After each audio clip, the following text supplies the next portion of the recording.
Welcome to The Explainer. So, today we're breaking down an absolute game changer, a complete blueprint for mastering real-time English fluency. We're taking the absolute best insights, strategies, and techniques from top language coaches to give you a step-by-step guide to sounding natural and, truly confident. Let's start with a massive, and I mean massive, frustration for almost every English learner. Why is it that you can read a complex English article just fine, but when a native speaker talks to you, it sounds like one long, incredibly fast blur? And even more importantly, why does your brain suddenly freeze up when it's your turn to reply? Well, stick around because we're going to solve this exact mystery today. Okay, here's our roadmap for this explainer. 1. The fluency mindset. 2. Stop translating in your head. 3. Secrets of connected speech. 4. The shadowing technique. 5. The ultimate self-review method. And finally 6. Frameworks, idioms, and polish. Let's dive right in. All right, part 1, the fluency mindset. Because literally everything starts with how we actually think about language. Traditional learning really kind of sets us up for failure. It teaches us to put grammar first, to aim for flawless perfection, and to rely on this robotic memorization. But here's the catch. You absolutely cannot process complex grammar rules in your head and speak fluently at the exact same time. It's just too much. The fluency mindset, on the other hand, is completely different. It focuses on connected speech, adaptability, and using structured frameworks, which actually gives your brain the breathing room to just think. Communication expert Matt Abrahams hits the nail on the head here. He reminds us that getting your point across should always trump sounding grammatically flawless. When you aim for absolute 100% perfection, you put massive pressure on your cognitive bandwidth. And what happens? Your unique, authentic voice just gets lost. Remember, if your listener understands your point, you're communicating successfully. Full stop. Moving on to Section 2, Stop Translating in Your Head. This right here is the absolute biggest roadblock to fast responses. As language coach Eliza English points out, when you rely on translation, you're basically treating English like a secret code you have to constantly decrypt, rather than, a living language. To break this habit, you've got to start thinking directly in simple English. Don't try to form complex thoughts right away. Just start by labeling your surroundings. From there, you build ready-made sentence chunks, things like "I'm used to" or "there's no point in," so you aren't stuck assembling sentences word by painstaking word. Now, this is a literal exercise you can do to rewire your brain. Your brain doesn't naturally think in words, right? It thinks in images. So when you picture an object, do not think of the word for it in your native language and then try to translate it. Instead, connect that visual image directly to the English word. It sounds simple, but this one exercise bypasses your native language entirely and trains those lightning-fast automatic responses we all want. All right, part 3, secrets of connected speech.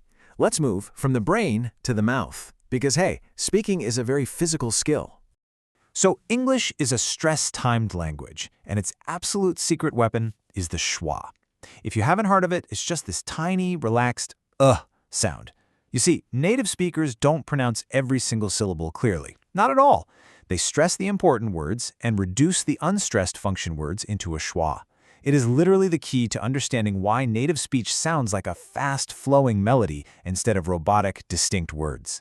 And this perfectly illustrates the concept of assimilation, which is basically what happens when two sounds crash into each other and fuse together. A native speaker doesn't pause to say "what you," they naturally fuse the T and the Y to make "whatcha." "Did you" turns into "didja," and get this, the phrase 10 kids actually morphs into 10 kids with the slight "ng" sound, just because your tongue is already moving to the back of your mouth to hit that "ka." You gotta play around with these. Try saying them the slow, written way, and then the fast, blended way. It's actually pretty fun. The actual mechanics behind this flow come down to 3 main rules. First up, catenation. That's just linking a consonant to a vowel, so a phrase like "pick it up" suddenly becomes "pick it up." Next is intrusion. This means gliding a tiny y, w, or sound between 2 vowels to avoid a clunky pause, kind of like saying "go out." And finally, elision. This is just deleting difficult sounds entirely, like dropping the T in next time so it sounds like next time. Native speakers do this entirely subconsciously just to save physical effort. Section 4, the shadowing technique. Because honestly, it's not enough to just read about these sounds. We have to actually train your mouth. I really want to emphasize this core philosophy from our sources. Speaking is a physical skill. Think about it, you wouldn't expect to learn how to swim just by reading a book about water, right? You have to train the actual muscles in your mouth, your jaw, and your tongue to move in completely new ways. And shadowing is exactly how you build that muscle memory. Here's how it works. You take a short 10 to 20 second clip of a native speaker. First, you just listen to it to get the gist. Then, you play it again and speak out loud, just a fraction of a second behind the speaker. Don't stress about perfect grammar here. Just copy the rhythm, the pauses, the overall musicality. Finally, record yourself and compare.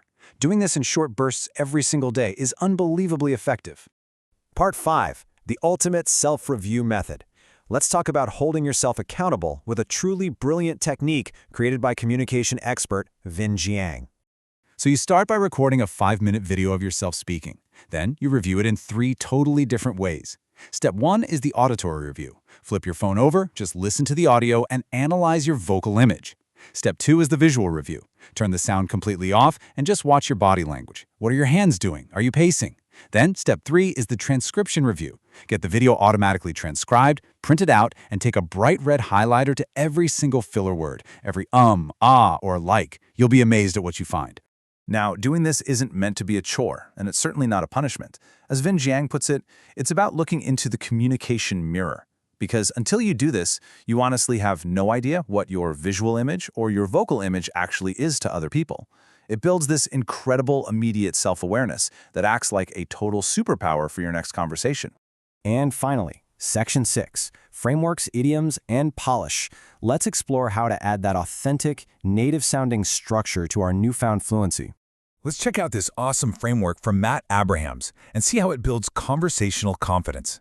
Instead of memorizing a speech, which, let's face it, makes you sound robotic and totally spikes your anxiety, you just remember these 3 simple buckets. What? So what? Now what? You state the situation, you explain why it actually matters, and then you propose an action. It gives you a clear map, significantly reducing your cognitive load so you can just focus on connecting with your audience. Another great way to instantly sound more native is by sprinkling in some common idioms. Now, idioms don't always make literal sense, but they are deeply embedded in everyday English. For example, instead of saying you're looking in the wrong place, saying someone is barking up the wrong tree adds immense color and natural flair to your speech. And the best part? It doesn't require any extra grammatical effort at all. Finally, we can polish the whole shebang using modern AI tools. Apps like Elsa Speak basically act as a personal language coach right in your pocket. They offer instant pronunciation feedback, they let you play shadowing games to practice those connected speech rules we talked about, and they even provide AI-driven conversation role plays tailored specifically to your career. It's honestly the ultimate way to maintain a daily practice loop with immediate correction. So we've covered the mindset, the mechanics of connected speech, the shadowing technique, and exactly how to structure your thoughts. But remember, just knowing this stuff isn't speaking. Fluency is physical. So my question to you is, what is the very first step you're going to take today? Will you go record that 5-minute video? Or maybe try a shadowing exercise right now? Pick one, start talking out loud, and I'll see you in the next explainer.